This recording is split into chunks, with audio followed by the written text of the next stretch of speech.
नमस्कार, बहुत स्वागत है आप सभी का। आप देख रहे हैं इंडिया डेली। मैं हूं आपके साथ नैना यादव, लेकर हाजिर हूं हमारा खास शो पूछता है इंडिया। पड़ोसी मुल्क पाकिस्तान एक बार फिर से अपनी करतूतों की वजह से ना सिर्फ चर्चा बल्कि विवादों में है, या ये कहा जाए बल्कि मुश्किल में घिर चुका है। पाकिस्तान की अनप्लान्ड कार्रवाई के बाद में अफगानिस्तान में जिस तरह से उन्होंने कार्रवाई को अंजाम दिया, अब अफगानिस्तान के लड़ाके पाकिस्तान के लिए मुसीबत का सबब बन गए हैं। जी हाँ, पाकिस्तान की तरफ से की गई सर्जिकल स्ट्राइक, जिस तरह से वो कह रहे हैं एयर स्ट्राइक जिसे वो कह रहे हैं, उसका मुंह तोड़ जवाब अफगानिस्तान ने दिया है, या ये कहा जाए कि अपनी तोपों का मुंह खोल दिया है। पहले जरा सुनिए किस तरह से बड़ी चेतावनी दे रहे हैं अफगान के लड़ाके पाकिस्तान को।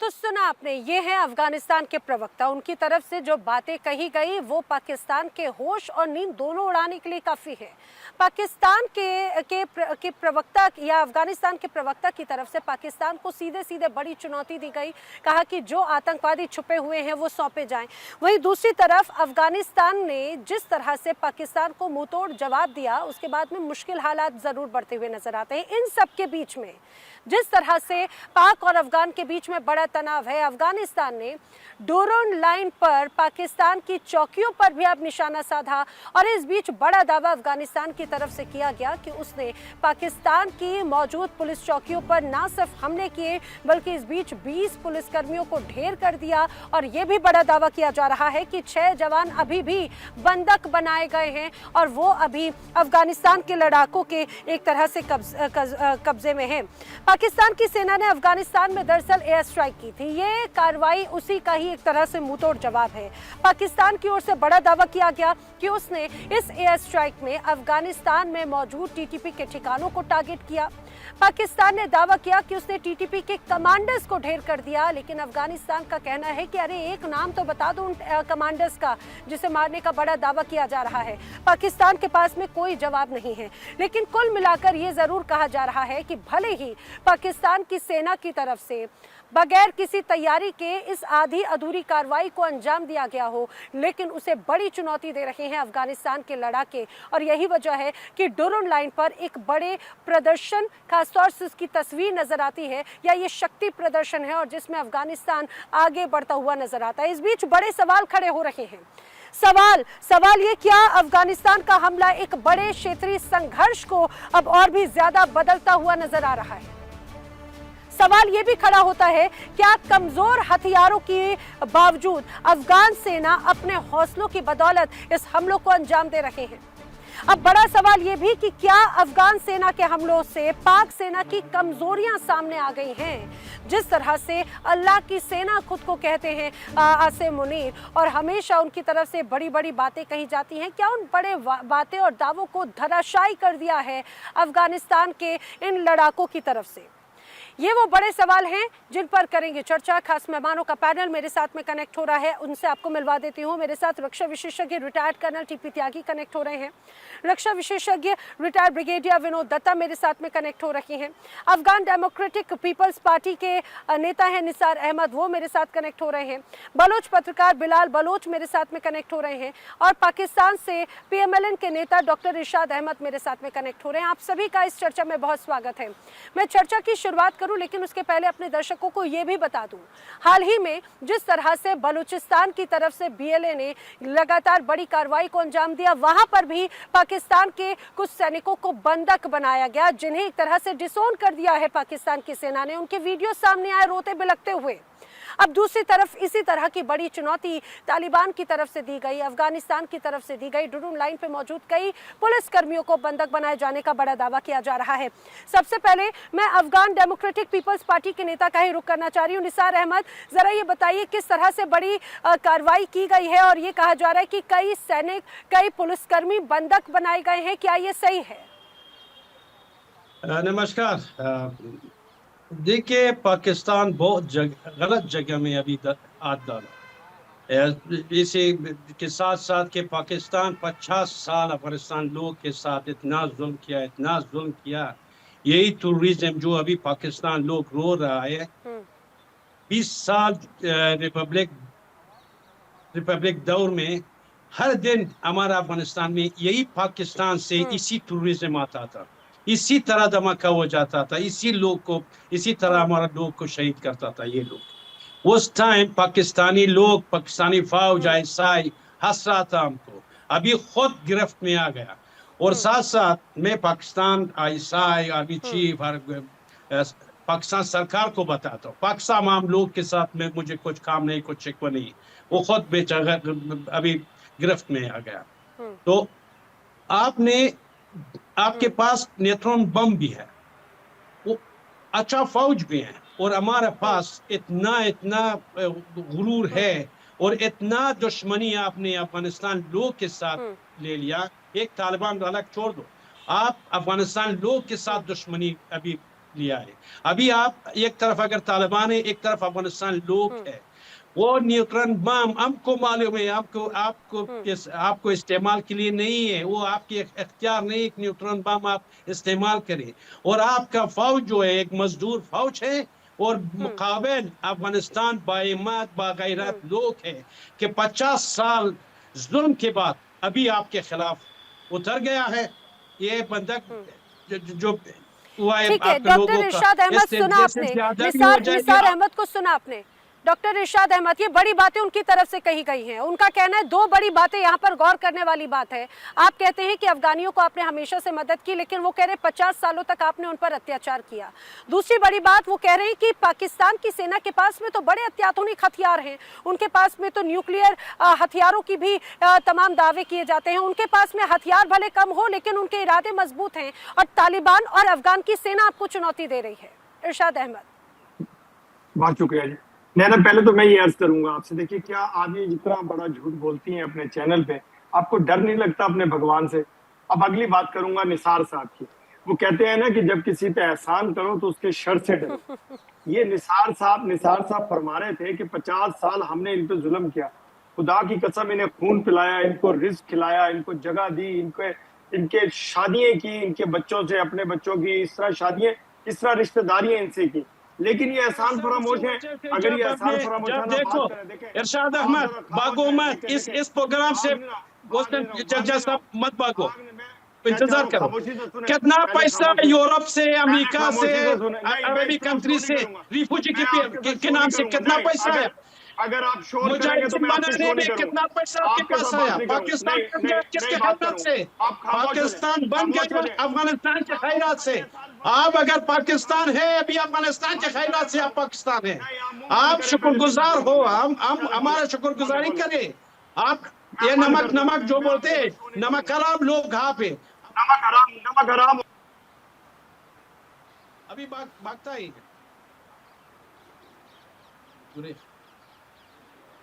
इरशाद अहमद, सिर्फ भागने से या बचने से कोई बात नहीं है। निसार अहमद ने कहा कि भाई आपने कहा कि आपने उनके लिए सारी चीजें की, लेकिन वो कहते हैं कि वो तो पैसा आपने अफगानिस्तान या दुनिया के अलग अलग कोनों से लिया ना, दूसरे देशों से। पाकिस्तान ने क्या अपनी जेब से एक तरह से लगाया? जी प्लीज सुने, मैं वायलेंस जरूरत नहीं है, मुझे इस तरह शोर होगा करने की जरूरत नहीं है। अगर ये आराम से तमीज से, जिस तरह मैंने इन्हें सुना, ये मुझे सुने, मेरी आर्गुमेंट करें, मुझे जवाब दें। लेकिन जिस तरह ये शोर करना चाह रहे हैं, मैं इस तरह की बदतमीजी, मुझे लैंग्वेज आती नहीं है। आप जरा मुझे सुनिए निसार साहब, आपको मैंने सुना। मुझे एक बात बताइए, 40 और 50 साल की आप बात कर रहे हैं, क्या हमने आपको पनाह नहीं दी? क्या आपके बुरे वक्त में पाकिस्तान काम नहीं आया? क्या आप लोगों को पाला पोसा नहीं पाकिस्तान ने आपको? ये मेरे सवाल हैं, आप मुझे जवाब दीजिएगा। और कितनी इज्जत एहतराम दिया। यहाँ से जाली पासपोर्ट आप लोगों ने बनाए, पाकिस्तानी पासपोर्ट पे इंग्लैंड अमेरिका कहाँ कहाँ आप लोग जाकर के आबाद हुए। मेरे बहुत सारे दोस्त हैं अफगानी, मेरा घर से ऐसा उनके साथ फैमिली टर्म है, मैं आज भी लंदन या अमेरिका जाता हूँ, उनके घर ठहरता हूँ। तब आप ये कह रहे हैं कि फर्जीवाड़ा जो हुआ उस फर्जीवाड़े में पाकिस्तान ने साथ दिया। इरशाद अहमद, फर्जीवाड़े, अगर फर्जीवाड़े से अगर पासपोर्ट वगैरह बनाए, डॉक्यूमेंट्स बनाए, तो आपने उनका साथ दिया। आप तो सुने, ये चोरी छुपे जाते थे लोग। अब दूसरी बात सुनिए कि ये जो जिनको हमने मारा है, इनको पिन पॉइंट करके जो दहशतगर्दी की, मतलब आप खुद नेशनल टेलीविजन पे इस बात को स्वीकार कर रहे हैं, फर्जीवाड़ों में सहयोग करते हैं क्या? आप मुझे बात नहीं सुनने, मुझे पूरी बात करने दें, फिर आप बोलती रहिए। देखिए, आज भी हमने मलीर कैंट में, कराची में दहशतगर्द पकड़े हैं जिनके पास जो फितना हिंदुस्तान के लोग हैं, और उन्होंने एडमिट किया कि हिंदुस्तान के हाथ उनके पीछे है, और हमने अफगानिस्तान में ट्रेनिंग हासिल की। देखिए, कुछ चीजें होती हैं जो हकीकत होती हैं, कुछ चीजें होती हैं शोर डालना, जैसे निसार साहब शोर डाल रहे हैं। इन्होंने झूठ बोला 50 साल, इनको हमने जुल्म किया, इनको तो हमने खून पिलाया अपना। अरे आप तो बहुत कुछ कहते हैं शाह जी, आप तो कहते हैं, आप तो एक तरफ अमेरिका को कुछ नहीं समझते, आप यूएन को कुछ नहीं समझते, आप खुद को सुपर पावर तक कह देते हैं। आपके कहने से कोई थोड़ी ना मान लेगा। आधी से ज्यादा चीजें कॉम्प्रोमाइज कर देते हैं, आधी से ज्यादा चीजों पे एक तरह से कहा जाए कि फेक हमेशा चीजों को प्रोपोगेंडा क्रिएट करते हैं। ये सारी चीजें पाकिस्तान में चलती होंगी शाह जी। अच्छा, आप ये बताइए, आपने कहा कि यहाँ पर आपने आतंकियों को बंदी बनाया, जरा उनका भी जिक्र कर लीजिए, जिनका बड़ा दावा किया जा रहा है कि डुरून लाइन से कई पुलिसकर्मियों को बंदी बनाकर रखा है अभी अफगानिस्तान ने। उनको स्वीकार करेंगे या उन्हें भी डिसोन कर देंगे, जैसे बीएलए के लड़ाकों के साथ में किया गया था? वहां पे जो आर्मी को उन्होंने बंधक बनाया और आपने उन्हें पहचानने तक से मना कर दिया। देखिए, फेक न्यूज चलाना आपका काम है, आप चलाते रहिए, हम सुनते रहेंगे। हमारे अंदर हौसला भी है, हमारे अंदर जज्बा भी है। आप कह रही हैं कि हम अपने आप को ताकत बताते हैं। आप ये तय कर लीजिए, सुनिए, आप ये तय कर लीजिए, आप कभी अफगानियों को अपना कहते हैं, आप कभी अफगानियों की बातों को झुटला देते हैं, आप कुछ बातों को सही मान लेते हैं, आप कुछ बातों को दरकिनार कर देते हैं। ये आप तय कर लीजिए ना, एक लाइन तो तय कीजिए। इतना सिलेक्टिव थोड़ी ना होना पड़ेगा कि जब मेरा मन इच्छा होगा आप उसको एक्सेप्ट करेंगे, फिर उसको दरकिनार कर देंगे। बेचारे उन पुलिसकर्मियों की, उन सेना के कर्मियों की क्या गलती है इरशाद अहमद जी? देखिए, मैं बता रहा हूँ कि हम दहशतगर्द को दहशतगर्द कहते रहेंगे। जो इनोसेंट लोग हैं, अफगानी सारे दहशतगर्द नहीं है, अफगानी बहुत अच्छे लोग हैं। मैं बता रहा हूँ, रिश्तेदारी है पाकिस्तान में इन लोगों की। लेकिन जो दहशतगर्दी करते हैं, जो दहशतगर्दाना सोच रखते हैं, भले वो हिंदुस्तान में हो, भले अफगानिस्तान में हो, हमने कसम खाई है, मेरे इदारों ने, मेरे फील्ड मार्शल सैयद हाफिज मुनीर ने, मेरे वजीर आजम प्रेसिडेंट ने कसम खाई है कि दहशतगर्दी को जड़ से उखाड़ना है, दहशतगर्दों को खत्म करना है, दहशतगर्दी को खत्म अरे करना है। आपके लिए दहशतगर्दी की परिभाषा अलग है। निसार अहमद कह रहे हैं कि जिस तरह से पाकिस्तान की सेना ने दहशतगर्दी मचाई, बलूचिस्तान के बीएलए कह रहे हैं जिस तरह से उन्होंने दहशतगर्दी मचाई, उनकी दहशतगर्दी की परिभाषा अलग है क्या? निसार अहमद आपकी बात पर रिस्पॉन्ड कर रहे हैं। निसार जी, एक मिनट, इरशाद अहमद, मैं आराम से सुन लिया, जो बता दिया अभी सुन लो। देखो, हमारा अफगानिस्तान में दाऊद खान के जमाने में बिल्कुल सुकून था, कुछ बात नहीं था। पाकिस्तान प्रोजेक्ट लिया जहाद के नाम पे, जहाद के नाम से आपने टूरिस्ट पालना शुरू किया। जहाद के नाम पे हमारा हुकूमत, जो अफगानिस्तान डेमोक्रेटिक पीपल पार्टी था, ये उसी टाइम से अभी तक 50 साल हो गया। आप मुजाहिदीन को ट्रेनिंग दिया, मुजाहिदीन ये बिजली कदीम को बिजली के दिन में धमाका किया, खुदकुश था। इसी तरह हर दिन हमारे लोग को मार डाला। कहाँ से आ रहा था पाकिस्तान? किसके पीछे था? पाकिस्तान था। बदले में पाकिस्तान को क्या मिला? बड़े देशों से डॉलर, पाकिस्तान बन गया, पाकिस्तान फौज कवी हो गया, जो मिल गया अभी पाकिस्तानी, ये सब अफगानिस्तान के खैरात में है और अफगानिस्तान की नामनी की वजह से पाकिस्तान के पास है। उसके बाद आपने तालिबान बनाया, तालिबान को ट्रेनिंग का मिल गया पाकिस्तान। तालिबान यही टूरिज्म है जो आप अभी रो रहे हैं, उसके वजह से यही तालिबान को ट्रेनिंग पाकिस्तान में हो गया। हर दिन यही तालिबान अफगानिस्तान में धमाका करता था, बदले में पैसा आपके पास कहाँ से आ रहा था? यूरोप से, अमेरिका से, बड़े देशों से। पाकिस्तान बड़े हथियार के पाकिस्तान के पास आया, अच्छा पाकिस्तान बन गया।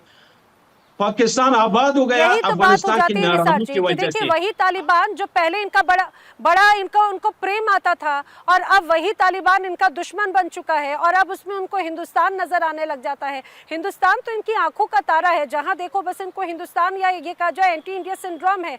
विनोद दत्ता जी, इस बात को जरा मुझे समझाने की कोशिश कीजिए। चलिए कहा जाए कि एक फोबिया कहा जाए या सिंड्रोम कहा जाए इरशाद अहमद को भारत को लेकर, वो तो है, लेकिन अफगानिस्तान को लेकर ये बड़ी बातें करें कि भाई 50 सालों में हमने इनको इतना पाला पोसा सहयोग किया, क्या इन्होंने अपनी जेब से पैसे दिए थे या पूरे संसार से इन्होंने ये कहा जाए वेलफेयर फंड के नाम पर अपनी सेना को चलाया और उसमें से कुछ टुकड़े दे दिए इधर उधर?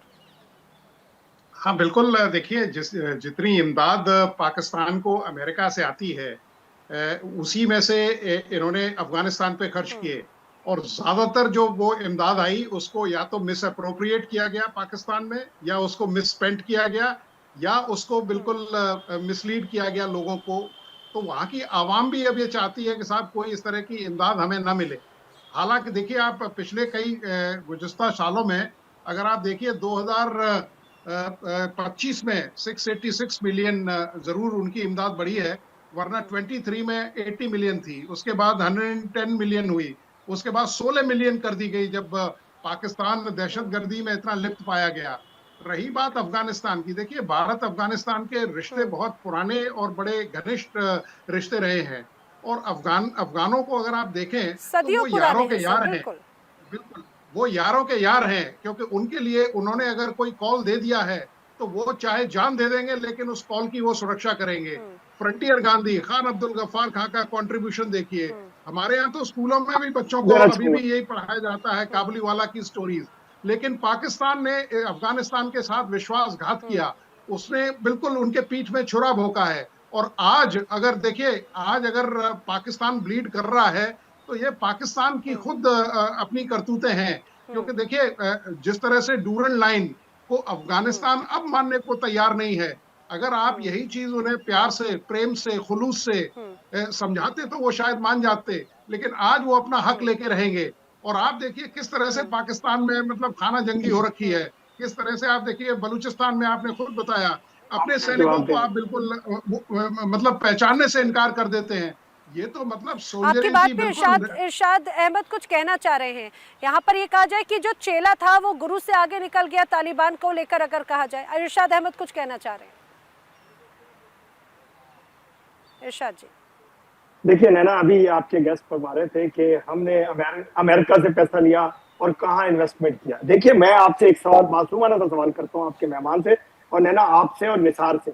आप मुझे ये बताइए, जब ये तालिबान थे इनके काबुल में, आपने अरबों डॉलर इन्वेस्टमेंट हिंदुस्तान ने क्यों की?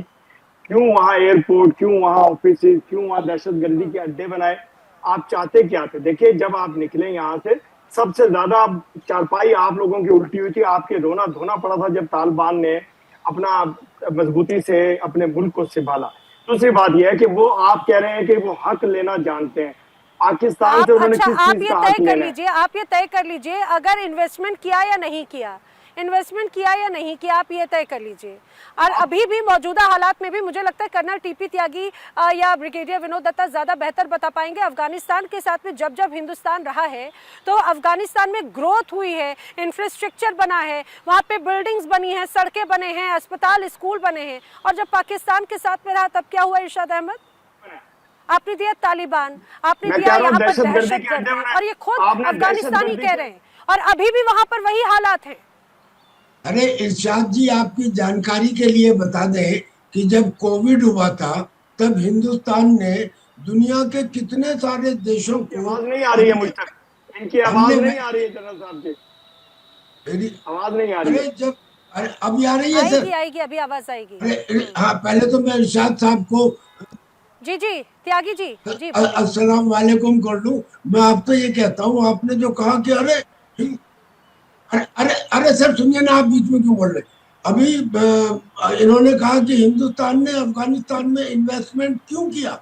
अब मैं आपसे पूछता हूँ कि जब कोविड हुआ था तो हिंदुस्तान ने बहुत सारे देशों को हमने अपनी वैक्सीन दी, फ्री दी। अब मुझे ये बताओ कि वो क्यों दी?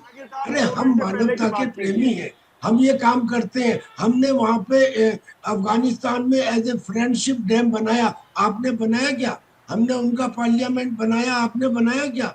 हमने वहां पे सड़कें बनाई, आपने बनाई क्या? हमने वहां के लोगों को बुलाया, अपने यहाँ पढ़ाया, हमारा एक रिश्ता है। ये तो एक बात हो गई। और दूसरी बात, आपकी इतनी आदत मतलब कमाल की है कि जब बलूच ने आपके 7 सिपाहियों को पकड़ा तो आपने कहा जी ये तो हमारे है ही नहीं। जब कारगिल में आपके सिपाही जिनकी लाशें पड़ी हुई थी और हमने कहा कि भी इनको ले जाओ, इनका क्रियाक्रम करो, तो आपने कहा कि जी ये तो हमारे है ही नहीं। देखिए इंडिया डेली 24/7 अब आपकी स्मार्ट टीवी पर। इंडिया डेली मौजूद है सभी डिजिटल प्लेटफॉर्म पर लाइव और लगातार। इंडिया डेली 24/7 हर दिन राष्ट्र को समर्पित।